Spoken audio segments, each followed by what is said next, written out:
This rich and creamy homemade hot chocolate is the best, and it's so easy to make. In fact, you may just have everything you need so you can make it today. Hi, I'm Joni from OneDishKitchen.com, your #1 source for single-serving recipes. If you have milk, heavy cream, cocoa powder, cinnamon, and sugar, then you have what it takes to make a great cup of hot chocolate. So let me show you how to make it.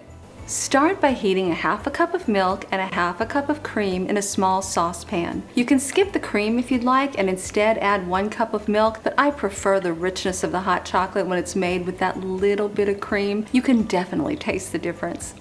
While the milk and cream are heating, mix together 1 tablespoon of cocoa powder, 2 tablespoons of sugar, 1/8 of a teaspoon of ground cinnamon in a separate bowl.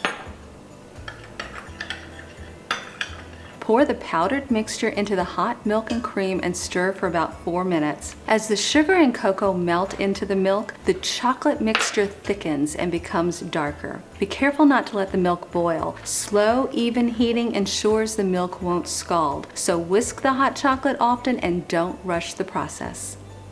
Remove from the heat and stir in 1/8 of a teaspoon of vanilla extract. Pour the hot chocolate into a mug, top with marshmallows if you'd like, and enjoy.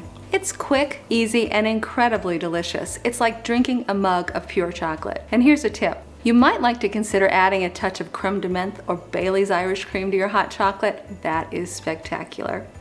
Thank you for watching. Be sure to check out these great videos and click below to like and subscribe. And please visit OneDishKitchen.com where we have hundreds of single-serving recipes. At One Dish Kitchen, cooking for one is all we do. Bye for now.